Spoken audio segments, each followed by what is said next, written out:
and which led not only at the top level but also on the middle management level, big committees and project teams. And we worked teams in such a way that they had promises to each other across the units to keep up the pace and the targets. We monitored the targets and the objectives very closely from the top management. And we put our people in relationship to each other, not only in the same unit, but across the units for that project.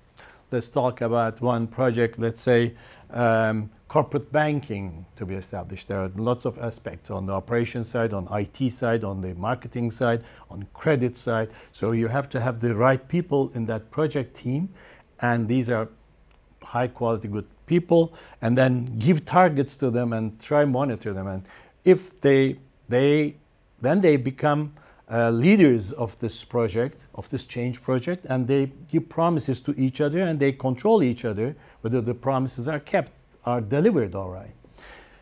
Those who could not, after one or two warnings, they have to deliver, and then they are being replaced.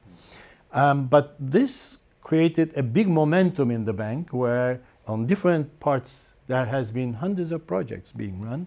In the case, it's been covered only 20, 30 of them, but we had hundreds of projects, which we prioritized. Sometimes there were overlaps because of time restraint. We had to make it within a certain period of time to be competitive.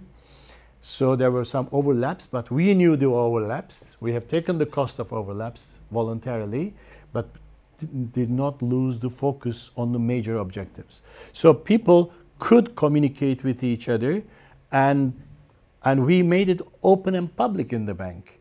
So it was not between two people, the promises, and the across the contracts. We called them contracts, oral contracts, but it was known in the bank. So everybody followed. So from the prestige point of view, from acknowledgement, from success, from performance, and of course from the bonuses and incentives side, everybody knew each other and had at a later stage, when people started to deliver to each other, that we built a confidence, not only self-confidence, but confidence to the others, so that on which the team worked very actively, aggressively in the market for future.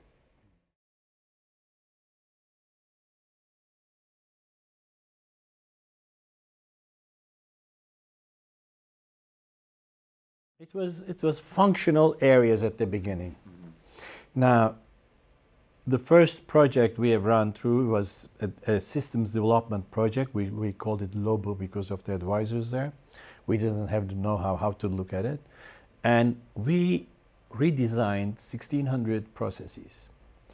And we have seen that the processes are more important than the functions. And in processes, we have seen that there are different functional, cross-functional relationships to have this process to be aligned in a most efficient way, in a best way. So we came across to a position where there has to be some relationship between functional groups to have this alignment on the process, or making the process even more efficient. So what we came up to, we said we will form project teams from all different project groups, and they will work together to have this process. So we are focusing on the process as top managers, and you will do the alignment and contracts with each other. So you have to deliver each other what is being demanded to have this process in a best performing way. This is how it all started. So we have seen that our focus on the processes improved our efficiency in such a way, 30% in a bank, in billions of dollars of volume. 1% is important. 30% improvement made a big change. And at a later stage, we formed a team we called BPR team, Business Process Redesign team, together with IBM Consulting. And that team, our team worked about 20 people, then did that work for some other organizations in Turkey.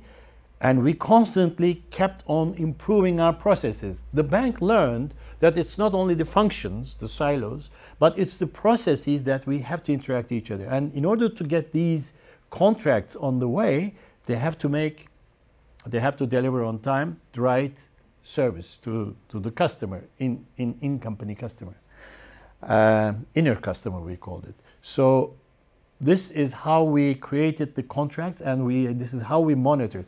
And with the project teams at the top was connected to one top manager, an EVP or two. That was overlooking and what's going wrong. Why is it going wrong? And then he would talk to his counterparts, try to find out why it is not delivered. It's because of lack of capability of the managers there, or is it because of some technical issues, IT issues, or financial issues? Try to solve those problems, but in a constructive way.